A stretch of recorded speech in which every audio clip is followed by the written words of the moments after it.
Coldcard hack explained, the seed generation bug behind a $38 million Bitcoin sweep. In July 2026, an attacker emptied hundreds of Bitcoin addresses in under an hour. Nobody broke into a device.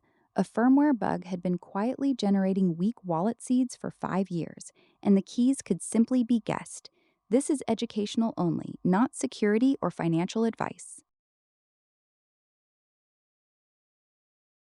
Chapter 1. What happened? In the early hours of the 30th of July 2026, an unknown attacker emptied a long list of Bitcoin addresses in one automated run over roughly 40 minutes. Galaxy Research counted 1,196 addresses fully drained, holding about 1,082 Bitcoin, worth around $70 million at the time. Chainalysis used narrower criteria and confirmed a smaller core figure, about 594 Bitcoin, or more than $38 million, from close to 500 addresses.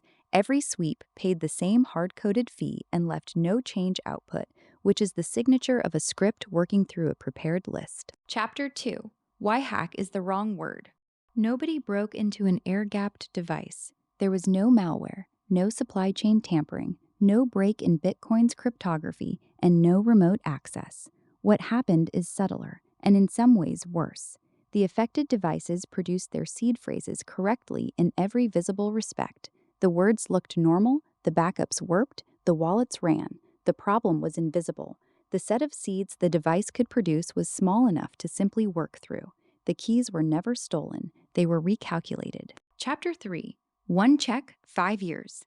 The devices contain a real hardware random number generator, and the firmware was written to use it.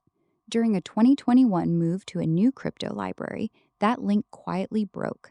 The code checked only whether a configuration setting existed, not what its value was. The setting was defined as 0, meaning disabled, so the check passed and the hardware path was never called.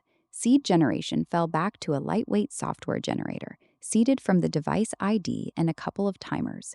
A Bitcoin seed should carry 128 bits of entropy. Coldcard estimates the oldest affected models carried about 40. Chapter 4. Who was exposed and who was safe?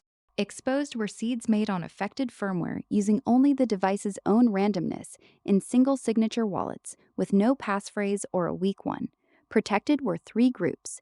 Anyone who rolled at least 50 fair dice during setup, because that alone contributes 128 bits of entropy. Anyone using a strong, unique passphrase, which creates a separate wallet an attacker cannot reach by guessing the seed. And anyone whose affected device held just one key in a multi-signature setup. Chapter 5. What to do about it. The critical point is that updating firmware does not repair an existing weak seed. A wallet created on vulnerable firmware in 2022 is still vulnerable today on a fully updated device. The fix is to migrate, and the order matters. Check your existing backup still works.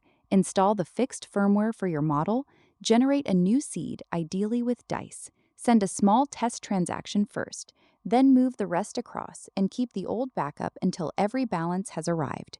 Never reuse the old seed and check the versions against the manufacturer's own advisory before you act. The people who lost funds here had done the visible things right.